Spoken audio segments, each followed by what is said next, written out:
السلام علیکم ورحمۃ اللہ وبرکاتہ۔ ناظرین، پروگرام گہری نظر کے ساتھ آپ کا میزبان عبداللہ علمزیب حاضر خدمت ہے۔ ناظرین کرام، قوموں کی داستان عروج و زوال سے مزین رہتی ہے۔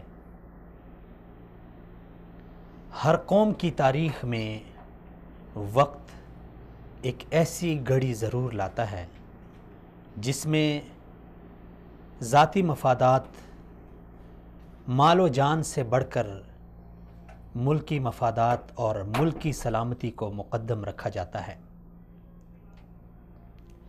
ایسی گھڑی میں جب قوم اپنے فرائض سے آنکھیں چراتی ہے، کڑی الجوان میدانی جنگ کی بجائے گھروں میں چھپنے کو ترجیح دیں، تو ایسی قوم کا مستقبل مسرت اور خوشی نہیں بلکہ نسل در نسل غلامی میں بدل جاتا ہے، اور غلامی کا یہ طوق اس کو اتار پھینکنے میں بس اوقات صدیاں لگ جاتی ہیں۔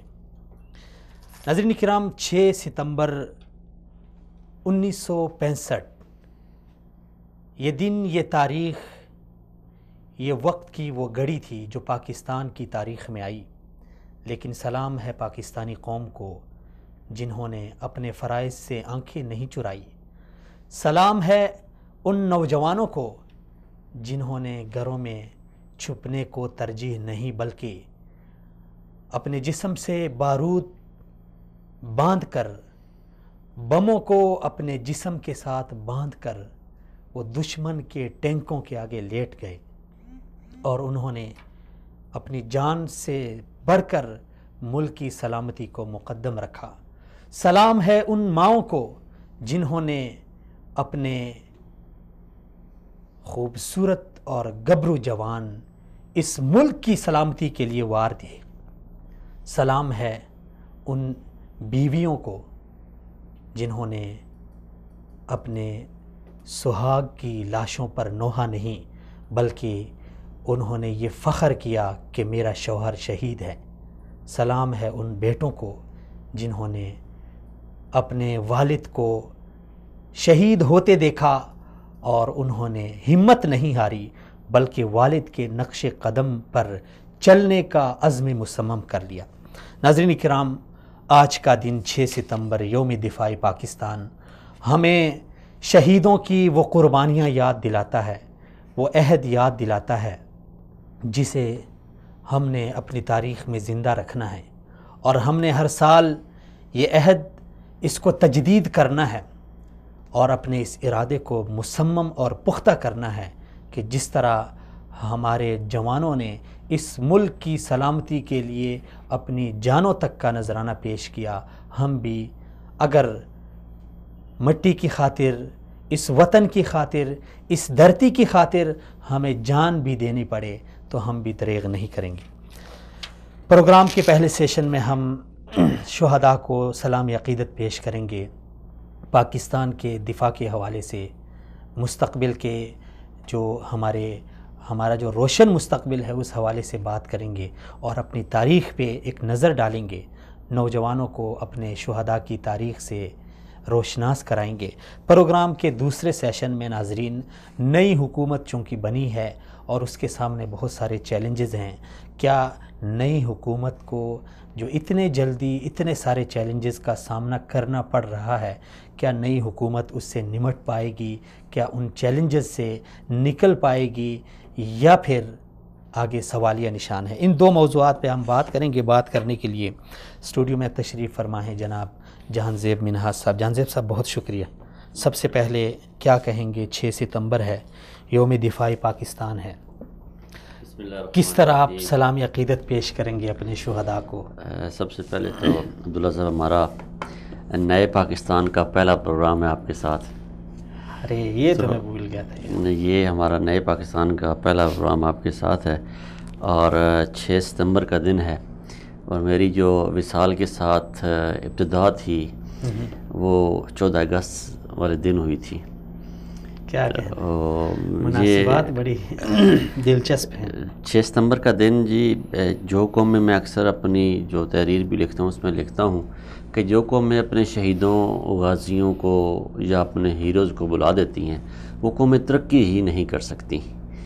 یہ بڑا ضروری ہے کہ آپ انہیں عزت دیں، انہیں معاشرے میں ایک عزت کا آئیکن بنا دیں۔ دیکھیں آپ امریکہ یا برطانیہ کی مثال لیں تو وہاں پہ یہ ہوتا ہے کہ جن کے بچے شہید ہو جاتے ہیں یا جن کے اہل خانہ میں سے کوئی شہید ہو جاتا ہے وہ سٹار فیملیز کہلاتی ہیں۔ ان کے لیے کوئی لائن نہیں ہے، چاہے وہ میٹرو اسٹیشن پہ ہوں، چاہے وہ کسی سپر سٹور میں کھڑے ہوں، چاہے وہ کسی بینک میں کھڑے ہوں، چاہے وہ اسکول کالج کی فیس جمع کروانے جا رہے ہوں، کسی جگہ بھی ان کے لیے کوئی لائن نہیں ہے کیا کہ وہ سٹار فیملیز ہیں۔ ٹھیک ہے جی، اسی طرح ہمیں بھی چاہیے کہ ہم بھی ان کے لیے، جیسے اب ہم نے جو ہمارے پاس نشان حیدر والے ہیں ان کو تو ہم سٹار فیملیز گردانتے ہیں، ان کا پروٹوکول بھی وہی ہے، لیکن میں یہ چاہتا ہوں، میں حکومت پاکستان سے اور فوج سے اور اپنے اداروں سے ریکویسٹ کروں گا کہ کوئی بھی ہمارا آفیسر، پھر دوسری میں یہ بات ہے کہ وہ کسی کو سپائی کے لفظ نہیں استعمال کرتے۔ ہمارے یہاں جو سپائی کا لفظ ہے اسے ختم کر کے پاک آرمی کے آفیسر کا لفظ جو ہے رائج کیا جائے، یا گورنمنٹ آفیسر کا لفظ رائج کیا جائے۔ جو سپائی فوج میں ہیں، جو پولیس میں ہیں، یا جو دیگر اداروں میں رینجرز وغیرہ میں ہیں، ان کے لیے افسر کا لفظ استعمال کیا جائے۔ سپائی کا لفظ جو ہے وہ یہ حذف کر دیا جائے ہمارے ٹوٹلی کسی بھی، کیونکہ جب اور اپنے آفیسر پاک آرمی کے آفیسرز کے لیے یہ لاگو کر دیا جائے کہ جب وہ کسی نوجوان کو بلائیں تو اسے نوجوان کر کے نہ بلائیں، آفیسر کر کے بلائیں، تاکہ ان میں ایک جذبہ پیدا اور انہیں پتہ چلے کہ ہماری ایک عزت ہے، ہمارا ایک وقار ہے، ہم افسر ہیں۔ ٹھیک ہے، اور پھر وہ افسر ملک کی حفاظت کریں۔ تو ملک کی حفاظت جو بھی لوگ کرتے ہیں اور ان کی قربانیاں، پھر ہمارے پاس عالمی ریکارڈ ہیں، ہمیں انہیں ہائی لائٹ کرنے کی ضرورت ہے۔ آج کے اس ترقی یافتہ دور میں وہ ریکارڈ ٹوٹنے کا نام ہی کوئی تصور ہی نہیں ہے۔ ایم ایم عالم کا ریکارڈ کوئی مائیکل لاز توڑ سکتا ہے؟ 1 منٹ میں 5 دشمن کے جہاز گرا دینا، یہ ریکارڈ ہے نا جی۔ اور ٹینکوں کے نیچے بم باندھ کے لیٹ جانا، یہ جذبہ حب الوطنی کی مثال تاریخ میں نہیں ملتی اور نہ اب آگے کہیں ملے گی، مجھے پورا یقین ہے۔ 40 سال تک دشمن کی قید میں رہ کر سپاہی مقبول حسین سپاہی مقبول حسین کا نام تو جب آتا ہے تو یقین مانے کہ رونگٹے کھڑے ہو جاتے ہیں۔ اور پھر میاں نواز شریف صاحب کو اگر کمپیئر کریں، ہمارے حکمران ہیں، عیش و عشرت کی زندگی گزارنے والے، اور بے شمار سینے میں راز ان کے حکومتی لیول پہ جب میٹنگز ہوتی ہیں تو اور ذرا سی آنچ آئی تو انہوں نے کہا میں زبان کھول دوں گا، اور سپاہی مقبول حسین نے 40 سال دشمن کی قید میں رہ کے زبان کٹوا کے اور کٹی ہوئی زبان کے خون سے ان دیواروں پہ پاکستان زندہ باد کے نعرے لکھتا رہا جی۔ تو یہ جو قربانیاں ہیں انہیں سلام پیش کرنے کی ضرورت ہے۔ اور میں سمجھتا ہوں کہ یہ جو دور شروع ہے جنرل کیانی سے لے کے پھر راحیل شریف، اور راحیل شریف سے آگے اب باجوہ جو اسی جو ایک طریقہ کار تھا اسی کو لے کے آگے چل رہے ہیں، جو شہداء کو ڈگنیفائی کیا گیا ہے، ان کو آئیڈینٹی دی گئی ہے، ان کا جو گلوریفائی کیا گیا ان کو پاکستان میں، یہ بڑا ضروری تھا۔ اور میں سمجھتا ہوں کہ اس کے لیے جو پاک فوج کر رہی ہے بہت زبردست کام کر رہی ہے، D G I S P R بڑا زبردست کام کر رہے ہیں، جنرل باجوہ بڑا زبردست کام کر رہے ہیں، اور شہداء کی فیملی کے لیے اور جو شہداء کے اہل و عیال کے لیے جو کام کیا جا رہا ہے بہت زبردست ہے۔ اور آج ہم اگر پاکستان میں بیٹھ کے سکھ کا سانس لے رہے ہیں، آج ہمارے اگر بچے محفوظ ہیں، آج اگر ہماری مائیں بہنیں بیٹیاں آزاد ہیں، آج اگر ہماری مسجدوں میں مندر کی گھنٹیوں کے بجائے اذانیں گونج رہی ہیں، تو یہ انہی شہداء کی قربانیوں کا صلہ ہے۔ جسٹس وجیہ الدین صاحب کو لے لیتے ہیں۔ السلام علیکم ورحمۃ اللہ۔ وعلیکم السلام سر السلام علیکم۔ جی وعلیکم السلام۔ بہت شکریہ سر آپ نے شرکت کی۔ سب سے پہلے تو سر 6 ستمبر ہے یوم دفاع پاکستان، اس حوالے سے آپ پاکستانی قوم کو اپنے شہداء اور اپنے ہیروز کی یاد دلاتے ہوئے کیا میسج دینا چاہیں گے؟ اس کے بعد ہم بات بڑھاتے ہیں آگے سے۔ جی میں سمجھتا ہوں کہ ایک بہت بڑا دھوکہ تھا 6 ستمبر کی جو جنگ شروع ہوئی ہے، اس میں ہمارے کچھ پاکستان کے بڑے لیڈران انوالو تھے، اور ایوب خان کو یہ بتایا گیا کہ اگر تو کشمیر کی آزادی کے سلسلے میں ہم نے کوئی کارروائی کی تو انڈیا انٹرنیشنل بارڈرز کراس نہیں کرے گا. نتیجے کے طور کے اوپر ہماری فوجیں جو ہیں وہ نہ لاہور کے بارڈر کے اوپر موجود تھیں نہ سیالکوٹ کے بارڈر کے اوپر موجود تھیں. یہ تو ایک جس کو کہتے ہیں کہ اللہ پاک کی طرف سے ایک معجزہ تھا کہ جس کی بنیاد کے اوپر عزیز بھٹی شہید نے جس وقت دیکھا کہ انڈین موومنٹ جو ہے وہ ہو رہا ہے اور وہ اس طرف سے غار کا سلسلہ کر رہے ہیں تو وہ ڈٹ گئے اور انڈینز یہ گھبرائے کہ کہیں یہ پنسر موومنٹ نہ ہو. نتیجے کے طور کے اوپر وہ رک گئے. تو یہ تو میں سمجھتا ہوں کہ مشیت ایزدی تھی کہ جس کی بنا کے اوپر ملک پاکستان سالم رہا 1965 میں. لیکن پھر وہی کام 1971 میں انہی سیاسی فورسز نے کر دکھایا جو کہ 65 میں اللہ پاک کی مہربانی کی وجہ سے ناکام ہو گئے تھے. اچھا جسٹس صاحب، بات آگے بڑھاتے ہیں دوسرے ٹاپک کی طرف جس حوالے سے ہم نے آپ سے بات کی تھی. سر، یہ نئی حکومت ابھی بنی ہے اور اس کے سامنے چیلنجز تو بہت زیادہ ہیں، لیکن اس وقت جو ایشو بہت زور و شور پہ چل رہا ہے وہ یہ ہے کہ خان صاحب نے اپنے لیے ایک جماعت احمدیہ سے میاں عاطف کو مشیر بنایا ہے اقتصادی حوالے سے. تو سر، قانون ہمارا پاکستان کا آئین کیا کہتا ہے؟ بعض لوگ اس کو یوں کہہ کر اس کو ڈیفینڈ کرتے ہیں کہ چونکہ اس کو کسی سرکاری عہدے پہ براجمان نہیں کیا گیا تو اس میں کوئی حرج نہیں ہے. تو اس حوالے سے قوم کے اندر ایک تشویش پائی جا رہی ہے اور سوشل میڈیا پہ یہ بہت بحث بہت سرگرم ہے. تو آپ کیا کہتے ہیں اس حوالے سے؟ دیکھیں، آئین میں تو اس بارے میں کوئی قدغن نہیں ہے. نہ صرف یہ کہ ان کو جو پرائم منسٹر کی اقتصادی کمیٹی ہے اس کا ممبر بنایا جا سکتا ہے آئین کے مطابق، بلکہ ان کو منسٹر بھی بنایا جا سکتا ہے. وہاں کوئی مسئلہ نہیں ہے کیونکہ مائنورٹیز کے لوگوں کے بھی پاکستان میں وہی حقوق ہیں جو میجورٹی کے لوگوں کے ہیں. لیکن بات دراصل یہ ہے کہ جہاں پر سیریس معاملات ہوتے ہیں اور ملک کی بقا کا مسئلہ ہوتا ہے تو وہاں پر ذرا سا احتیاط کرنے کی ضرورت ہے.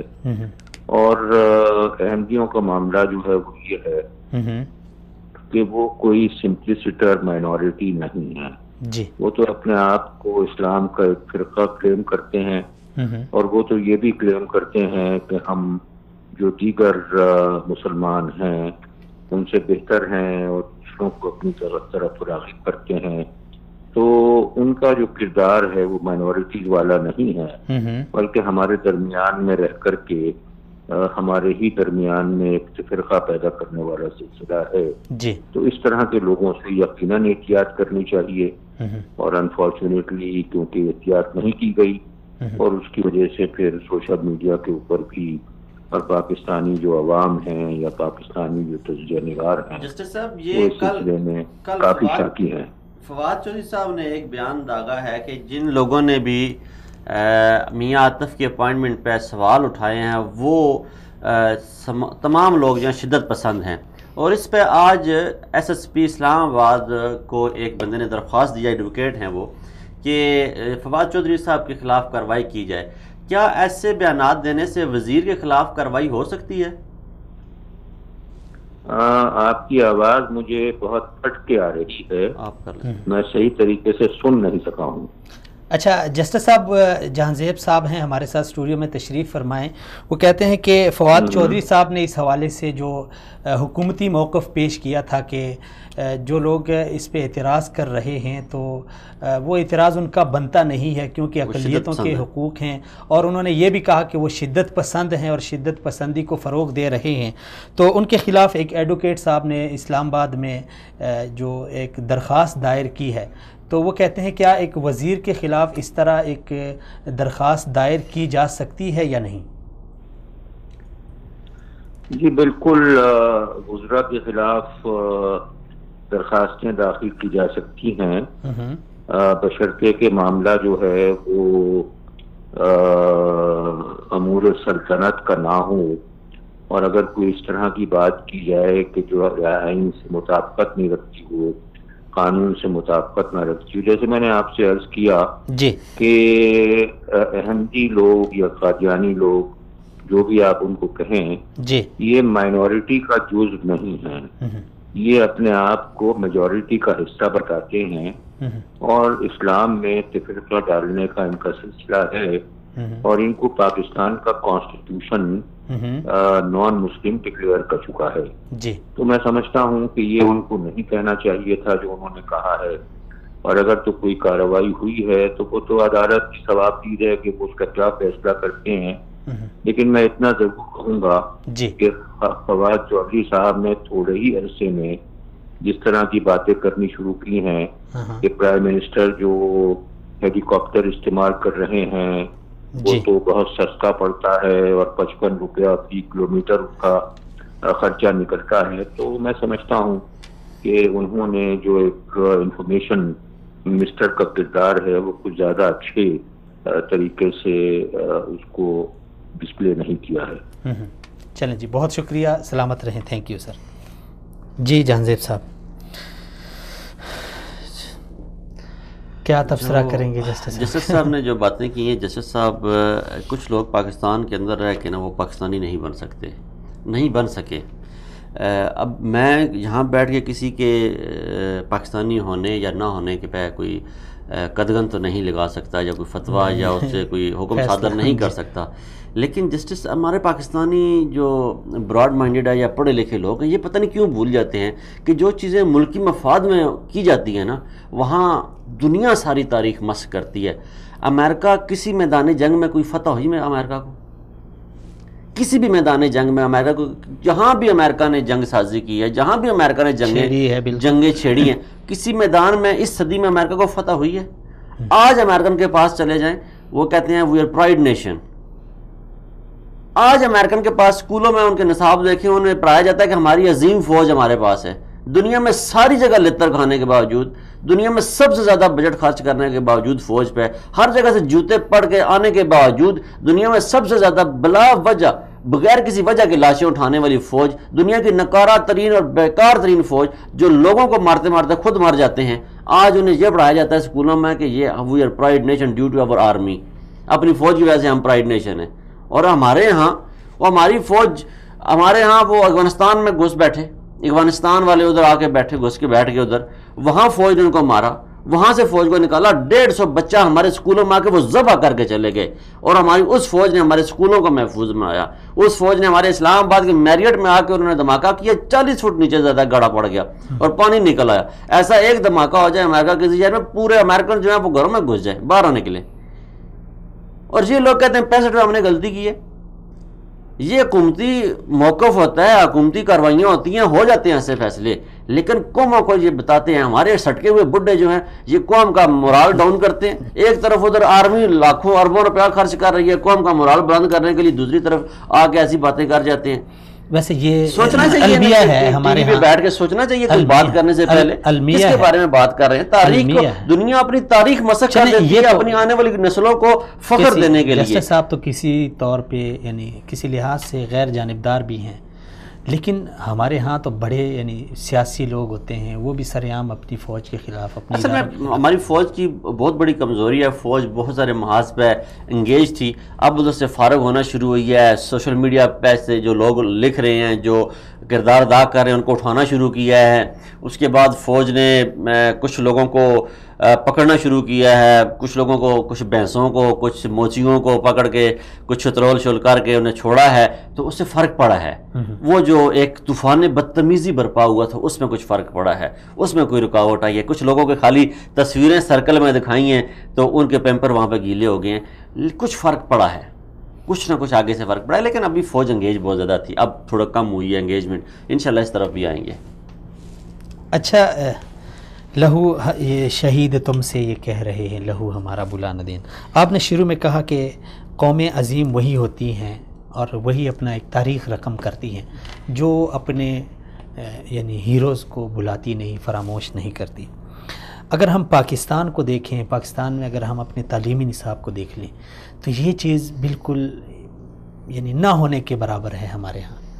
ہمارے اکثر نوجوانوں کو نہیں پتہ ہوتا کہ 1965 میں کیا ہوا تھا 6 ستمبر کو، یہ نہیں پتہ ہوتا کہ 23 مارچ کو کیا ہوا تھا۔ نہیں کیا کیسی باتیں کر رہے ہیں آپ، پاکستان سے پڑھ گئے ہیں نا آپ نے، ہمیں تو شاید ہمارے وقت کے دور میں شاید نہیں ہو سکتا ہے، مجھے لیکن اس بارے میں علم نہیں جہانگیر ہے، صاحب یہ چیز ہمیں ماننی پڑے اچھا گی۔ لیکن یہ تو ابھی ہم نے سوشل تو میڈیا اسکول، سے تھوڑا سا نہیں ہم نے تو اسکول دور میں پڑھا شہیدوں کے بارے میں، اور باقی پاکستانی نصاب میں تبدیلیاں ہوتی رہی ہیں، لیکن فوج کے بارے میں جو ایک تھا، شہیدوں کے بارے میں جو تھا، پھر وطن کی محبت کا جو تھا، وہ عنصر جو ہے وہ پایا جاتا رہا ہے۔ لیکن اس کو پروجیکٹ کرنے کا طریقہ جو ہے ہمارے اساتذہ کو، جو قومیں بنتی ہیں عبداللہ صاحب، مدارس سے بنتی ہیں، قومیں یونیورسٹیوں سے بنتی ہیں، قومیں کالجز سے بنتی ہیں، ٹھیک ہے جی، وہ جو چیز انجیکٹ کر دی جاتی ہے بچے کے ذہن میں اس دور میں، وہ بچہ ساتھ لے کے چلتا ہے۔ اگر ہمارے ہاں ایک مخصوص نصاب بنا دیا جائے اور بچوں کو بتا دیا جائے کہ کرپشن کرنے سے ملک کو نقصان ہوتا ہے، تو یقین کریں کہ آئندہ آنے والے 20 سے 25 سال میں کرپشن کی جو شرح ہے، اس میں آپ یہ سمجھیں کہ آئندہ 20 سے 25 سال میں یہ جو نسل تیار ہوگی، یہ اگر زیادہ نہیں تو 80% کمی ضرور آ جائے گی اگر اسے ایک گالی بنا دیا جائے کرپشن کو۔ جیسے امریکہ، برطانیہ، یورپ، دیکھیں نا، وہاں اخلاقی پستی بہت زیادہ ہے، وہاں ماں باپ، بہن بیٹی کے ساتھ وہ جنسی تعلق استوار کر لینا اتنا بڑا جرم نہیں ہے جتنا جھوٹ بولنا اور کرپشن کرنا جرم ہے، ٹھیک ہے۔ اگر اس کرپشن کو گالی بنا دیا جائے پاکستان میں اور اسی طرح انجیکٹ کیا جائے بچوں کے ذہن میں اسکول اور کالجز میں، تو قوم وہاں سے بنتی ہے، اور وہاں ہی سے، یہ آپ کی بات سے میں بالکل اتفاق کرتا ہوں کہ اسکول کالجز میں وطن کی محبت کا جو عنصر ہے، اسے مزید زیادہ پروجیکشن کی ضرورت ہے اور بچوں کو اور زیادہ مزید انجیکشن کی ضرورت ہے۔ حیدری صاحب کو لے لیں۔ جی ضرور۔ السلام علیکم ورحمۃ اللہ۔ وعلیکم السلام ورحمۃ اللہ۔ مولانا صاحب بہت شکریہ، سلامت رہیں، آپ نے وقت دیا۔ مولانا صاحب 6 ستمبر 1965 آپ کو 5 منٹ بعد مجھے رنگ کریں گے؟ چلیں ٹھیک ہے، 5 منٹ بعد آپ کو کال کر لیتے ہیں، بہت شکریہ، ٹھیک ہو گیا جی۔ جہانگیر صاحب، مولانا غفور حیدری صاحب ہیں جی، جمعیت اسلام والے، ان کو تھوڑے سے سوالات بنتے ہیں۔ اچھا نہیں، سوالات تو بنتے ہیں، 6 ستمبر کے حوالے سے سوال کریں گے؟ 6 ستمبر کے حوالے سے ان کا کوئی میسج ہو سکتا ہے۔ اصل میں بات یہ، ان کو میں نے اس لیے لیا ہے، آج کل ان کے خلاف سوشل میڈیا پر ان کی جماعت کے کارکنان نے ایک محاذ کھڑا کیا ہے۔ اچھا نہیں، ویسے ان کی جماعت کے کارکنان پتہ نہیں کس جماعت پہ کھڑے ہوں گے، وہ میں یہ سوچ رہا تھا کہ شاید آپ 6 ستمبر کے منانے کے حوالے سے نے لے لیا، تو وہ تو ان کے تو لیڈر نے منع کیا ہوا نا، کوئی قومی دن نہیں منانا اور اس طرح۔ نہیں، وہ ابھی شامل ہو گئے قومی ادارے، اچھا قومی ادارے میں ابھی آئندہ بلدیاتی، تو وہ بڑے عرصے سے شامل تھے نا، بلدیاتی انتخابات کے لیے انہوں نے تیاری بھی کرنی ہے۔ چلنے بلدیاتی انتخابات کا تو ہمارے یہاں جو اقتدار میں ہوتا ہے اسے سیٹیں ملتی ہیں، باقی ایسے ہی پیسہ ضائع کرتے ہیں بیچارے۔ جہانزیب صاحب، آج کل جس طرح غفور حیدری صاحب ہیں، ان کی جماعت ہے، مسلم لیگ نون ہے، اور بھی بہت ساری سیاسی جماعتیں ہیں، ان کی سیاست ہی یعنی وہ یہ ہے کہ اینٹی اسٹیبلشمنٹ، یعنی ان کی سیاست کا محور بھی یعنی کہیں سے گما پھرا کے ان کی بات یہاں پہ آ جاتی ہے۔ جب اتنی بڑی ایک سیاسی جماعت، ایک سیاسی پارٹی ہی اپنے ادارے کو عزت نہ دے، اس کو حوصلہ نہ دے، تو آپ یہ کیا سمجھتے ہیں، ہم اندر سے خود کو کھوکھلا کر نہیں رہے؟ عبداللہ صاحب، پاکستان کے جو جتنے بھی مسائل ہیں انہیں وسیع کینوس پہ دیکھنے کی ضرورت ہے۔ پاکستان میں مسئلہ یہ ہوا ہے کہ جیسے بندر کے ہاتھ میں اسطرا آ جاتا ہے، اسی طرح ایک ان پڑھ اور جاہل قوم کے ہاتھ میں سوشل میڈیا آ گیا ہے، بے لگام میڈیا آ گیا جی، ٹھیک ہے جی۔ اب اس کو لگام کون ڈالے گا؟ اب مسئلہ یہ ہے کہ ہمارے ہاں جو مسائل ہیں، مسائل ہمارے قومیت والے بن چکے ہیں، قومی مسائل کوئی نہیں ہے۔ ہمارے ہاں مسائل علاقائی مسائل ہیں، لسانی مسائل ہیں، لیکن قومی مسائل کو ڈسکس کوئی نہیں کرتا۔ اگر بڑی جماعتوں کے سربراہان کہتے ہیں کہ اسٹیبلشمنٹ یہ کر رہی ہے، اسٹیبلشمنٹ وہ کر رہی ہے، اسٹیبلشمنٹ نے یہ کر دیا، کیا انہیں اسٹرکچر برطانیہ کا اسٹرکچر نہیں پتا؟ کیا انہیں امریکہ کا اسٹرکچر نہیں پتا؟ امریکہ نے کہا کہ ہم نے عراق جنگ میں نہیں جانا، امریکہ نے یہ کہا کہ ہم نے عراق جنگ میں نہیں جانا، ہمارا آگے بڑا نقصان ہو چکا ہے۔ امریکن اسٹیبلشمنٹ نے صدر کو کہا کہ تمہارے پاس آپشن نہیں ہے، تمہارے سامنے پیپر آئے خالی دستخط کرنے کے لیے، تم سے مشورہ کسی نے نہیں مانگا، یہ قومی مفاد میں ہم نے کرنا ہے۔ انہوں نے کیا، صدر بیچارہ وہاں پہ چپ چاپ بیٹھا رہا ہے۔ ان کے صدر نے کہا میں نے ٹویٹر استعمال کرنا ہے، ہمارا تو وزیر اعظم روز ٹویٹ کرتا ہے، انہوں نے کہا، ان کے صدر نے کہا میں نے ٹویٹر استعمال کرنا ہے۔ امریکن اسٹیبلشمنٹ نے فوج نے نہیں دیا، انہوں نے کہا کہ تم استعمال نہیں کر سکتے، بحیثیت صدر. سر دنیا میں قوم جو ہے, جو حکومت ہے, حکومتی امور کون چلاتا ہے؟ اسٹیبلشمنٹ ہی چلاتی ہے. اسٹیبلشمنٹ ہی تو چلاتی ہے. اب اسٹیبلشمنٹ پاکستان میں اسٹیبلشمنٹ فوج کو کہا جاتا ہے. اسٹیبلشمنٹ میں قاعدہ ایک ادارہ ہوتا ہے, پارلیمان کے ساتھ ایک ادارہ ہوتا ہے, جہاں پہ یہی ایم این اے اور ایم پی ایز بیٹھتے ہیں. یہ جو ہمارے ایم این ایز ہیں, انہی کی ڈیوٹیاں ہوتی ہیں اسٹیبلشمنٹ ڈویژن میں. یہی اسٹیبلشمنٹ ڈویژن کو ہینڈل کر رہے ہوتے ہیں. اسٹیبلشمنٹ اسے کہتے ہیں. لیکن رائے عامہ پاکستان میں جو رائے عامہ ہے وہ فوج کے بارے میں ہے. فوج کا اسٹیبلشمنٹ کے ساتھ کوئی کردار نہیں ہوتا. ہاں, فوج کا جب مارشل لا لگا ہوتا ہے اس وقت اسٹیبلشمنٹ میں فوج کا کردار ہوتا ہے, کیونکہ فوج کے جو جنرل ہوتے ہیں, جب میجر برگیڈیئر وغیرہ جو ہوتے ہیں, یہ لوگ آ کے اسٹیبلشمنٹ میں بیٹھ جاتے ہیں. اس وقت اسٹیبلشمنٹ جو ہے فوج کے ذیلی ادارہ بن جاتی ہے. جیسے ہر جگہ فوجی بیٹھتے ہیں, اسی طرح اسٹیبلشمنٹ میں بھی فوجی بیٹھتے ہیں. جب سویلین حکومت آتی ہے تو اسٹیبلشمنٹ کا جو ادارہ ہوتا ہے یہ ٹوٹلی فوج کے انڈر نہیں ہوتا, حکومت کے انڈر ہوتا ہے. لیکن جو فوج کا کردار ہے حکومتی معاملات میں, اس سے بھی کوئی انکار نہیں کیا جا سکتا. پاکستان میں ماضی میں رہا ہے, حال میں ہے, اور ہونا چاہیے. ہم ایک ایسے ملک میں رہ رہے ہیں جہاں ہمارے سارے پڑوسی ہمارے دشمن ہیں, اور ملک کے اندر ہمارے دشمن ہیں. ایران ہمارا دشمن, انڈیا ہمارا دشمن, چائنا کے ساتھ ہمارا بزنس تعلق ہے اور کوئی تعلق نہیں. باقی رشیا کے ساتھ ہمارا جو ہے وہ پرانا ماضی کا تعلق دشمنی والا چلا آ رہا ہے. سر ہمارا دوست ہی کوئی نہیں, ہم نے خطے میں دوست پیدا ہی کوئی نہیں کیا. ہمارے سارے دشمن ہی دشمن ہیں. تو جب دشمن ہوں تو وہاں پہ تو مارشل لا ہی لگے رہتے ہیں. یہ تو بڑی بات ہے کہ پاکستان میں جمہوری حکومتیں چل رہی ہیں. اب تیسری جمہوری حکومت آئی ہے, تبدیلی آئی ہے, دیکھتے ہیں کیا کرتے ہیں تبدیلی والے.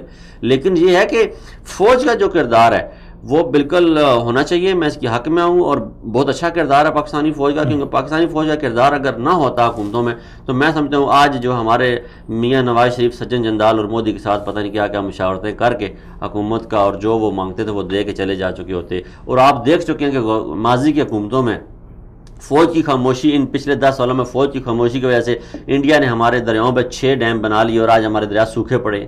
آپ پاکستان میں جائیں, لاہور سے چلیں تو اسلام آباد تک پہنچتے ہوئے ہمیں 5 دریا ملتے تھے, راوی, چناب اور ستلج, جہلم, آج سندھ. آج وہاں سے نکلیں لاہور سے تو یقین کریں سارے خشک پڑے ہیں. وہاں اتنے بڑے ہم نے پل بنائے تھے, ان پلوں کے اوپر سے پانی چلتے ہم نے دیکھا ہے. آج وہ پلوں کے جو نیچے وہ پلر ہیں وہ گیلے نہیں ہوتے, وہاں پتھر پڑے ہوئے ہیں, وہاں سبزہ اگا ہوا ہے ان دریاؤں میں. وہ پیچھے ڈیم بنا کے خشک کر دیا پورے پاکستان کو, پورے پنجاب کو, 70% پاکستان کے علاقے کو خشک کر دیا ہے. اور یہ جمہوری حکومتوں کے کارنامے ہیں, اور یہ ہمارے ان لیڈران کے کارنامے ہیں جو انڈیا سے ملی بھگت کر کے انہوں نے وہ ہمارے ملک کو. جی ضرور. السلام علیکم ورحمۃ اللہ. جی وعلیکم السلام. مولانا صاحب بہت شکریہ, سلامت رہیں, آپ نے وقت دیا. مولانا صاحب اس سے قبل 14 اگست کا موقع آیا تو اس وقت ہمارے پاکستان میں کچھ سیاسی جماعتوں نے یہ کہا کہ ہم آزادی نہیں منائیں گے. آج ایک پھر پاکستان میں ایک تاریخی دن آیا. 6 ستمبر 1965 کو ہمارے شہیدوں نے اس ملک کی خاطر لہو دیا اور اس زمین کی خاطر اپنی جانوں کا نذرانہ پیش کیا. تو آج ہم نے کہا کہ مولانا صاحب سے بات کرتے ہیں کہ کیا پیغام ہے آپ کا اس عظیم الشان دن کے حوالے سے, اور اپنی روشن تاریخ کے حوالے سے آپ آنے والی نسل کو کیا پیغام دیں گے, یا پھر آج کا دن بھی ہم 14 اگست کی طرح سمجھیں.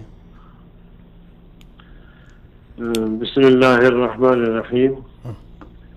دیکھیے 14 اگست کے حوالے سے جو مولانا فضل احمد صاحب نے بات کی جی, وہ بالکل درست بات کی کہ 14 اگست یہ یوم آزادی ضرور ہے جی. 14 اگست پاکستان کی صورت میں یہ سرزمین ہمارے وجود میں آیا, لیکن 14 اگست سے قبل جو ہمارے نعرے تھے, جو ہم ایک فلسفہ دے رہے تھے بر صغیر کے مسلمانوں کو, ایک نظریہ اور ایک عقیدہ دے رہے تھے, تو 70 سال کا عرصہ گزرا.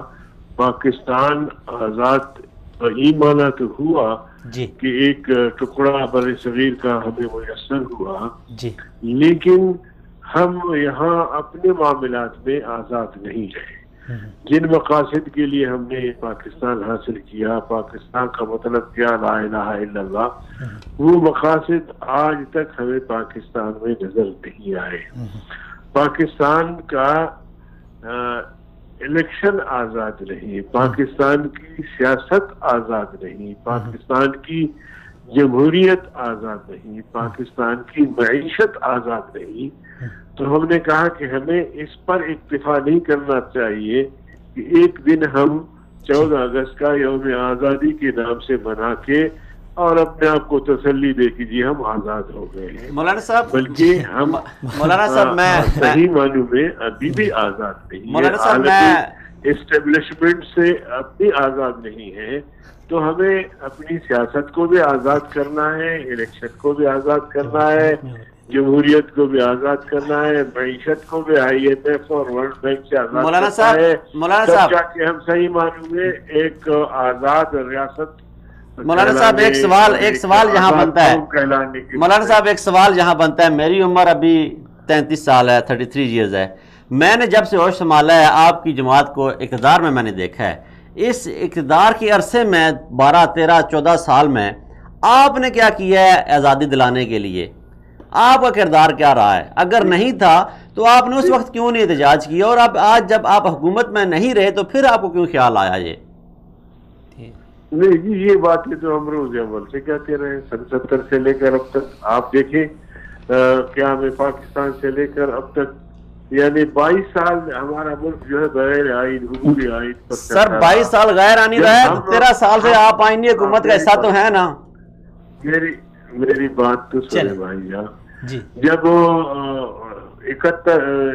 جب 70 کے انتخابات میں جمعیت علماء اسلام پارلیمنٹ کا حصہ بنی تو آپ نے دیکھا کہ ہم نے ہمارے اکابر نے اس مملکت کو 73 کا آئین دیا، پھر 74 میں اس آئین میں ایک بہت بڑی ترمیم آئی جو ختم نبوت کی ترمیم ہے، جو قادیانیین کو غیر مسلم اقلیت قرار دیا گیا۔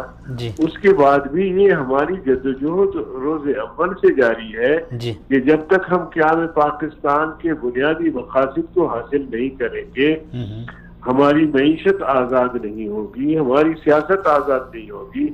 آج بھی آپ دیکھیں، کل وزیر اعظم جو ہے وہ امریکہ کا وزیر خارجہ یا سیکرٹری خارجہ آئے اور 40 منٹ اس 40 منٹ کی میٹنگ میں ہمارے آرمی چیف، وزیر اعظم، پوری ریاست کے ارکان سب شریک ہوئے۔ وہ 40 منٹ کا ایک چھوٹی سی میٹنگ کر کے اور پھر چلے گئے جناب علی، وہ انڈیا چلے گئے سیکرٹری خارجہ امریکی۔ تو ہماری حالت تو یہ ہے، تو اس لیے ہم کہتے ہیں کہ پوری قوم کی سوچ میں سمجھتا ہوں یہی ہے۔ جہاں تک 6 ستمبر کی بات ہے، بالکل یوم دفاع کے طور پر ہم پوری قوم اس دن کو مناتے ہیں اور تقریبات منعقد کرتے ہیں اور جلسے کرتے ہیں، اور ظاہر ہے کہ میں آپ کو ایک عرض کروں، دیکھیں یہ باتیں اس طرح چلتی ہیں، لیکن جمعیت علماء اسلام ایک نظریاتی جماعت ہے۔ ہم جہاں پاکستان کی نظریاتی حدود کی بات کرتے ہیں، وہاں ہم جغرافیائی حدود کی بھی تحفظ کی بھی قسم کھائی ہوئی ہے۔ تو یہ کہنا کہ جی ہم نے کوئی ایسی بات کہہ دی، بہت سارے لوگ ہیں، الطاف حسین نے کیا باتیں کی، عمران خان نے پاکستان کے حوالے سے کیا کیا باتیں کی۔ ہم تو اس دائرے میں رہ کر اگر کوئی بات کرتے ہیں تو اس کے پیچھے دلیل بھی ہوتی ہے۔ بس سر یہی تو ہمارے ملک کی بات ہم نہیں کرتے۔ یہ بالکل مولانا صاحب یہ ایک بڑا المیہ ہے ہمارا اور ہماری سیاست کا کہ الیکشن سے پہلے کچھ ہوتا ہے، پھر بعد میں اس کے آثار کچھ اور نمودار ہوتے ہیں۔ قادیانیت کے حوالے سے آپ نے بات کی مولانا صاحب، تو ان دنوں میں یہ مسئلہ بڑا زور و شور سے چل رہا ہے، اور اس سے قبل اگر ہم دیکھیں آج جو PTI کی حکومت پہ جو اعتراضات ہو رہے ہیں دیگر جماعتوں اور دیگر پارٹیوں کی جانب سے، ان کے کارکنان کی جانب سے، یہی اعتراضات اس سے 1-2 ماہ قبل پاکستان مسلم لیگ نون کی حکومت جن کے آپ اتحادی تھے، آپ کے اوپر بھی ہو رہے تھے۔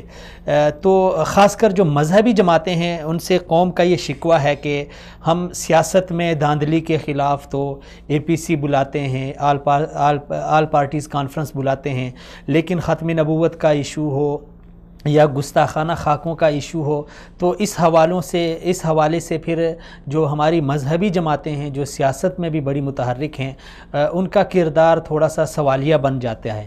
تو اس حوالے سے آپ کیا کہیں گے؟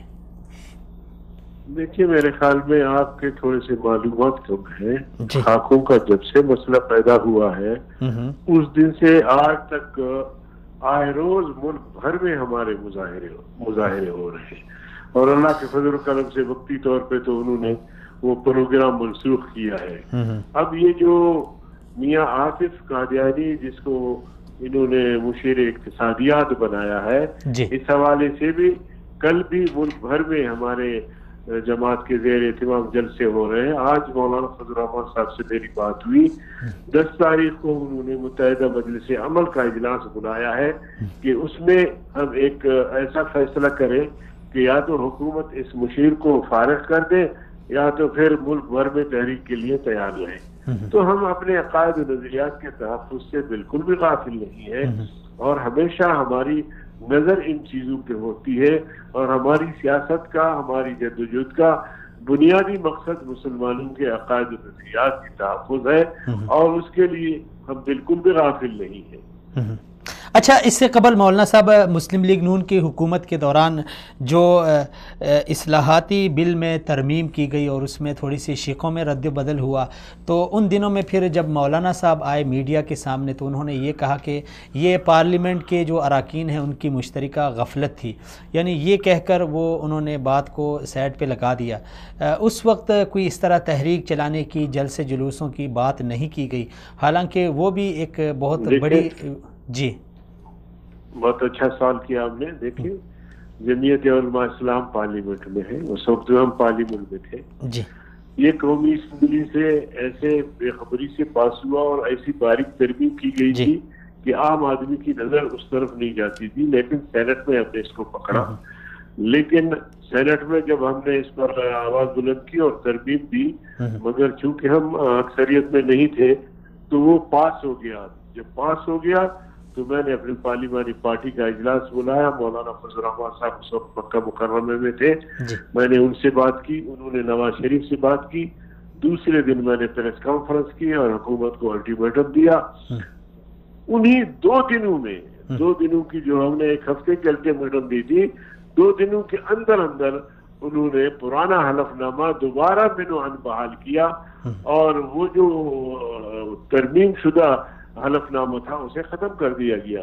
تو جب ہم پارلیمنٹ میں تھے اور پارلیمنٹ میں اتنا دباؤ بڑھایا کہ ہم نے ان کو مجبور کیا، اور میں سمجھتا ہوں بھائی جان اگر آپ کے پاس گنجائش ہے تو میں یہ بات کہوں کہ 40 سال قبل 1974 میں پارلیمنٹ میں ایک ترمیم آئے ختم نبوت کے حوالے سے، قادیانیوں کی غیر مسلم ہونے کے حوالے سے. 40 سال بعد اسی پارلیمنٹ نے متفقہ طور پر قادیانیوں کی غیر مسلم ہونے پر مہر تصدیق ثبت کر کے یہ ثابت کیا کہ قادیانی کل بھی کافر تھے، آج بھی کافر ہے اور قیامت تک کافر رہیں گے.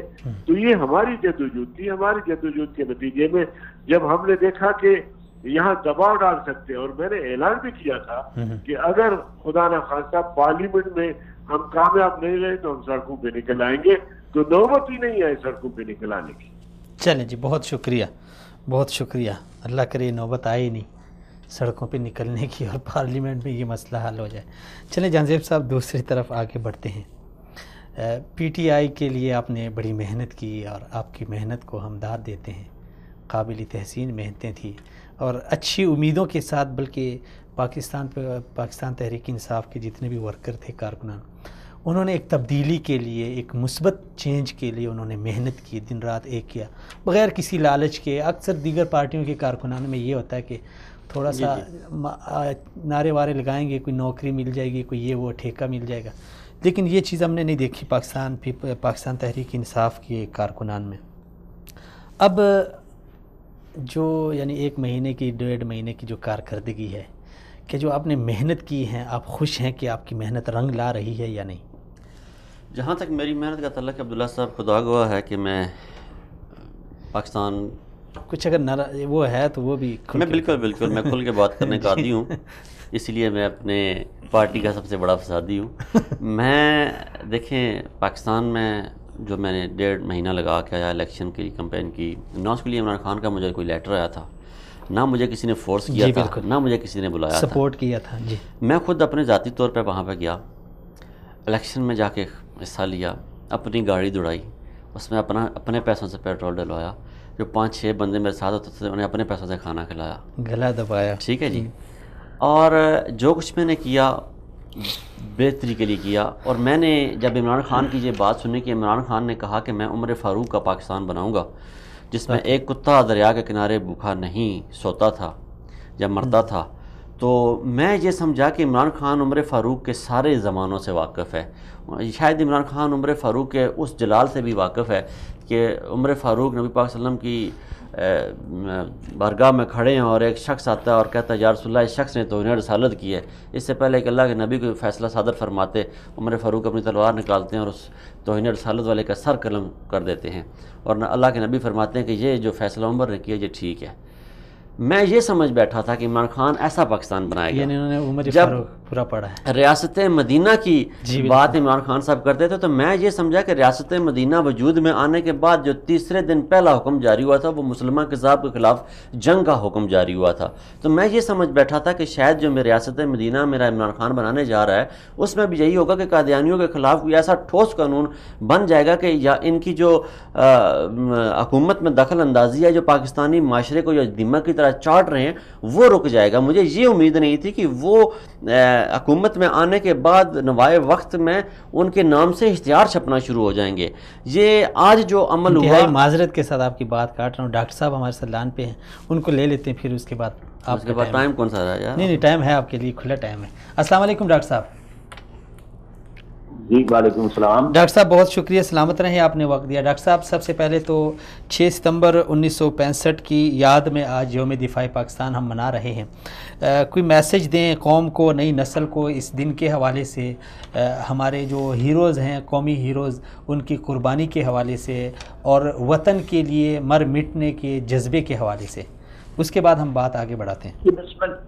جی بسم اللہ الرحمن الرحیم. یہ بہت ہی اہم دن ہے جی، اور یہی دن ہمیں یاد دلاتا ہے کہ ہم ایک قوم ہیں، ہم ایک امت ہیں، ہم کلمہ لا الہ الا اللہ محمد رسول اللہ ماننے والے ہیں جی، اور ہم دشمن کے مقابلے میں عددی قوت کی بنیاد پہ نہیں، جذبہ ایمانی کی بنیاد پہ لڑتے ہیں. بہت ہو. اور یہی ماضی ہے، یہی حال ہے اور یہی مستقبل ہے.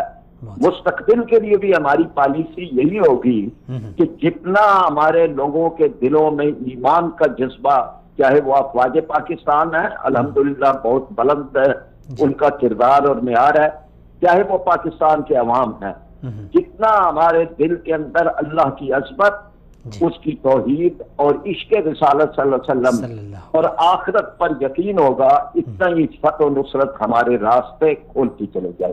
یہی آج کا پیغام ہے اور یہی مستقبل کا. بہت شاندار پیغام اور بہت خوبصورت میسج ہے. ڈاکٹر صاحب آگے دوسرا ٹاپک ہے، نئی حکومت بنی، اس کے سامنے بہت سارے چیلنجز ہیں ڈاکٹر صاحب. معاشی طور پہ امن و امان کی صورتحال ہے، اقتصادی ہے، معاشرتی ہے، تعلیمی ہے، صحت کے بہت سارے مسائل ہیں، ڈھیر سارے.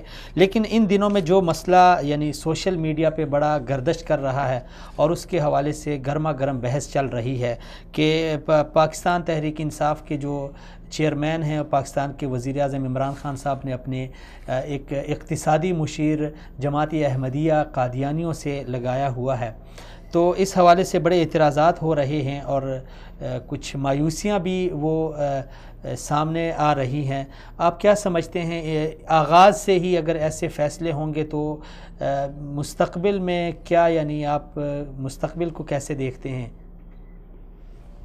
دیکھیے بہت ساری چیزیں تو وہ ہیں کہ جو سیاسی نقطہ نظر کی ہیں اور لوگوں نے برداشت کر لی ہیں. جی، گیس کی قیمت بڑھ رہی ہے، بجلی کی قیمت بڑھی ہے، ٹول ٹیکس بڑھا ہے، اسی طریقے سے اور کئی چیزوں میں اضافے انہی دنوں میں ہوئے ہیں اور پھر کئی بڑی غلطیاں بھی ہوئی ہیں، لیکن لوگ ان کو معاف کرنے کے لیے تیار ہیں، وقت دینے کے لیے تیار ہیں. لیکن جو معاملہ ایمان کا ہے وہ ایک ایسا چیز ہے کہ جس پہ چاہے کتنی کوئی پاپولر شخصیت ہو، اگر وہ اس معاملے میں کوئی کمزور رویہ اختیار کرے گی تو لوگ کسی صورت اسے برداشت نہیں کریں گے۔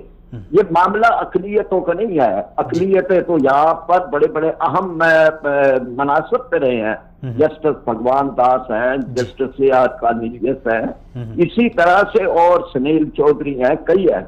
اصل معاملہ یہ ہے کہ جو ہمارے ملک کے آئین کو ہی نہیں تسلیم کرتے اور جو اپنی حیثیت جو ہے وہ غیر مسلم حیثیت ہی تسلیم نہیں کرتے، تو ان کا معاملہ نہ اقلیتوں کا ہے اور ان کا معاملہ پاکستان کی شریعت کا ہے اور نہ ان کا معاملہ انسانی حقوق کا ہے۔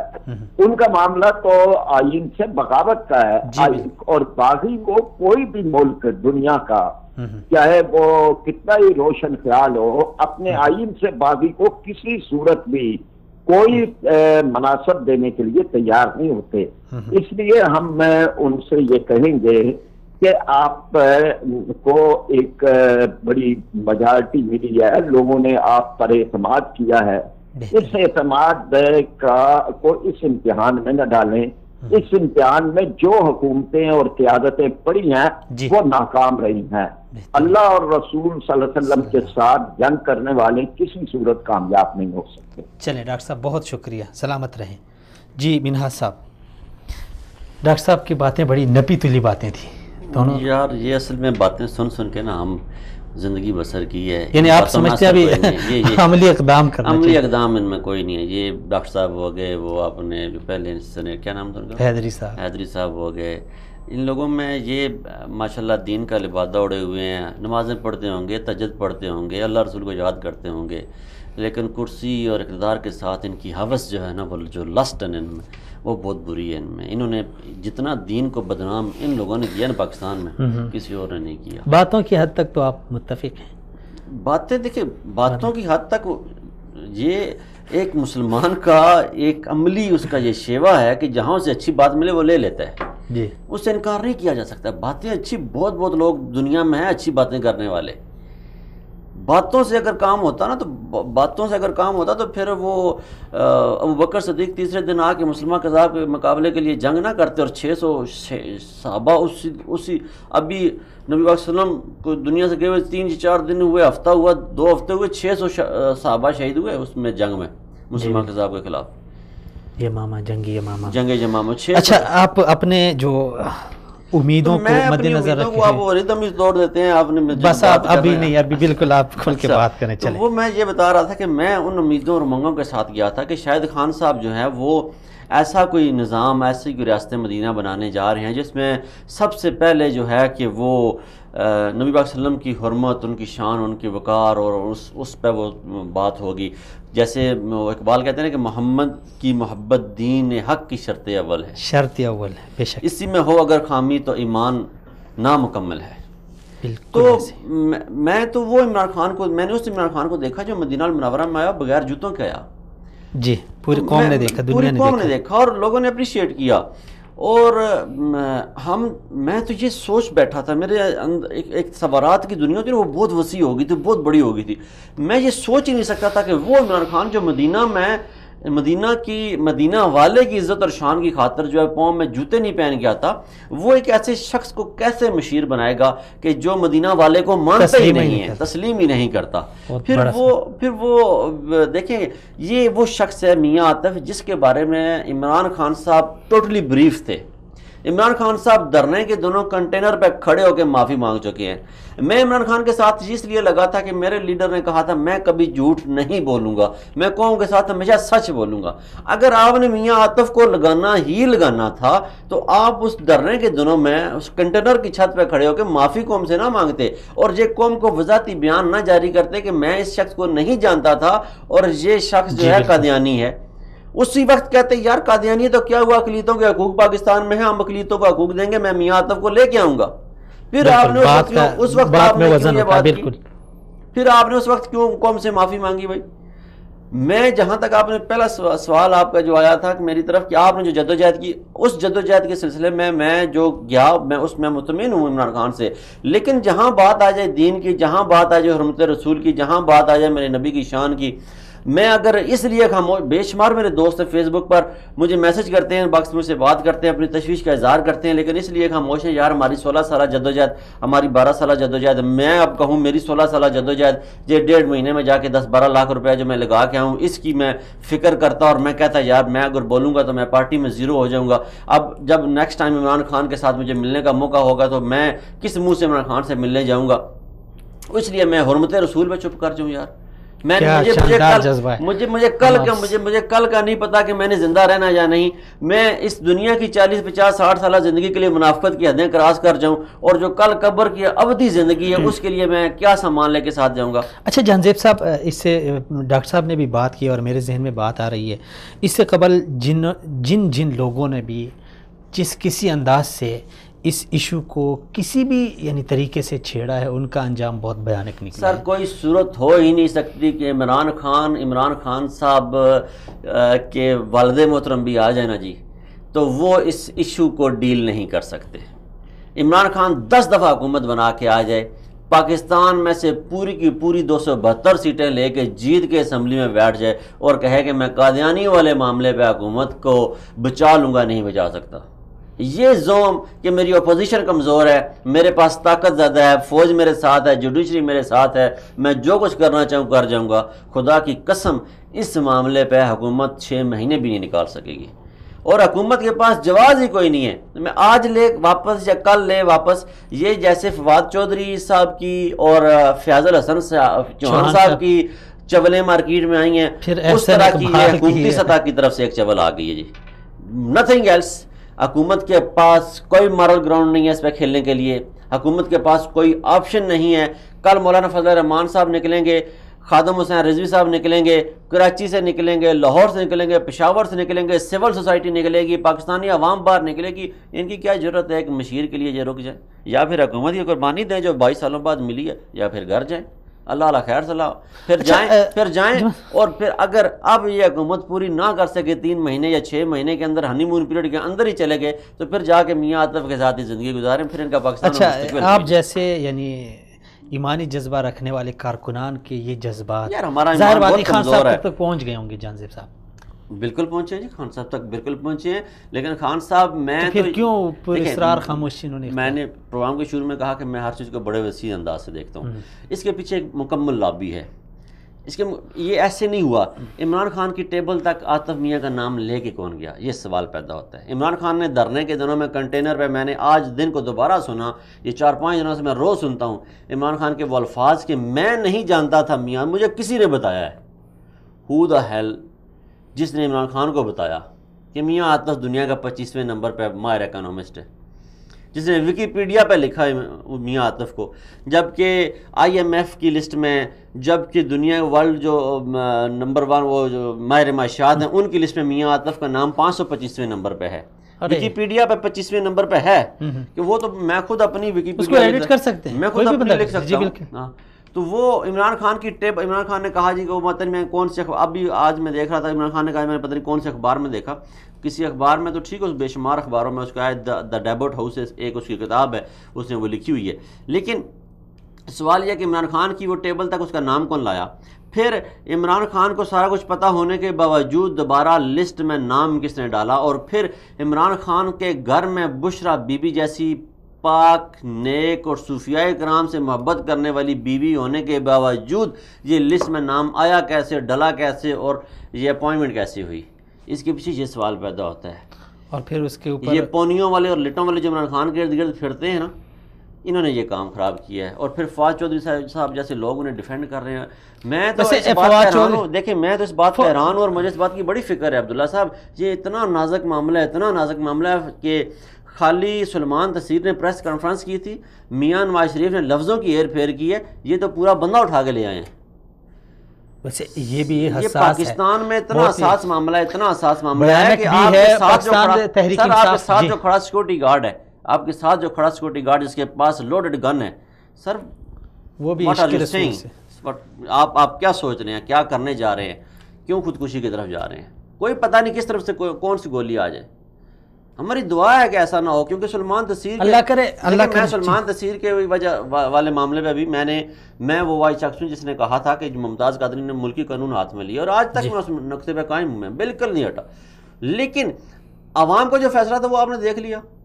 ممتاز کا، میں راولپنڈی کا رہنے والا ہوں نا، ممتاز قادری کا جنازہ تھا وہ دنیا نے دیکھا ہے سر، 10 لاکھ سے زیادہ دنیا. جہانزیب صاحب ایک اتنا حساس مسئلہ چھڑ گیا ہے آغاز میں ہی، دوسرا اوپر سے وزیر بھی کچھ ایسے ہیں جو جس طرح جسٹس صاحب نے کہا کہ انہوں نے آغاز میں کچھ ایسی چھوڑ دی ہے.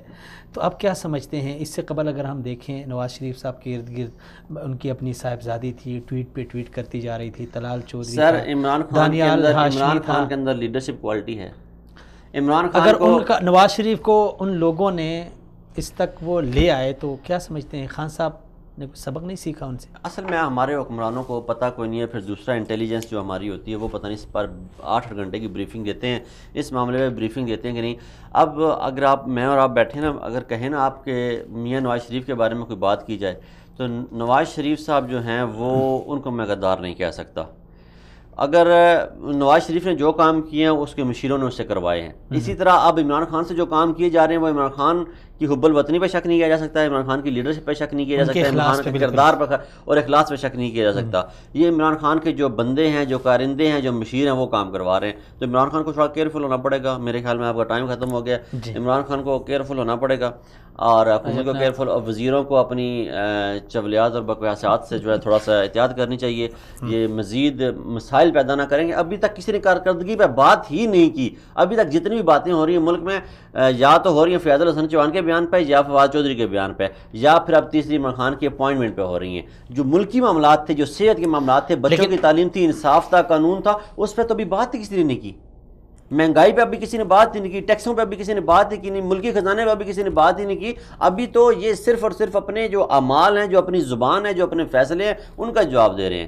ہونا تو یہ چاہیے تھا ان کی پالیسیز. ابھی دیکھیں نا، بڑی شاندار اور بڑی جاندار پالیسی، ہمیں پتہ ہی نہیں چلا. پورے پاکستان میں ہم نے اتنی عرصے زندگی گزار دی. 3000 قیدی ایران میں پڑے ہوئے ہیں ہمارے صاحب موت کے، اور پتہ نہیں 25 کے 30,000 ٹوٹل قیدی ایران میں پڑے ہوئے ہیں. ہمارے 1100 قیدی سعودی عربیہ میں پڑے ہوئے تھے. پورا میڈیا چیخ کے کہہ رہا ہے سعودی عربیہ ظلم کر رہا ہے پاکستانیوں کے خلاف. اور میں تو آج، اور 7 اس میں سے 6 یا 7 سزائے موت کے قیدی ہیں. ہمیں آج پتہ چلا 6-7 قیدیوں کے پہ چیخنے والا میڈیا 3000 سزائے موت کے قیدیوں پہ خاموش ہے. یہ اس حکومت نے بتایا آ کے. یہ عمران خان کا کارنامے ہے. اور عمران خان نے کہا کہ اوورسیز اور ملکی تعلیم ایک کریں گے، علماء کرام کو لے کے آئیں گے، نصاب میں علماء کرام کی مشاورت کریں گے. یہ فیصلے جو ہیں عمران خان کے بڑے اچھے ہیں. بہت شکریہ. لیکن قوم میں سمجھتا ہوں یہ کرپشن بھی برداشت کر لے گی، یہ ہیرا پھیری، مہنگائی بھی، جو بھی ہے. لیکن یہ جو ایشو ہے اس حوالے سے، وہ تو میں نے پہلے کہہ دیا کہ اگر عمران خان صاحب 272 سیٹیں بھی لے کے آ جائیں تو وہ برداشت نہیں قوم کر سکتی. چلیں جی ناظرین، پروگرام کا ٹائم بالکل ختم ہوا چاہتا ہے. پاکستانی قوم کے جذبات اور جہانزیب صاحب کے جذبات یقیناً یہ قابل دید بھی ہیں، قابل داد بھی ہے. اگر یہی جذبات قوم کے رہیں، ان کے ایمانی جذبات اگر اسی طرح رہیں تو میں سمجھتا ہوں کہ کوئی بھی شخصیت، کوئی بھی پارٹی ان کے سامنے کچھ بھی نہیں ہے. اس لیے پاکستان تحریک انصاف کی لیڈرشپ کو، پارٹی کو، اور خاص کر بالخصوص عمران خان صاحب کو اس چیز کا بروقت ادراک کر لینا چاہیے، ورنہ انجام گلستان کچھ اچھا نہیں ہوگا. اجازت دیجیے، اگلے پروگرام میں پھر سے ملاقات ہوگی. تب تک کے لیے اللہ حافظ.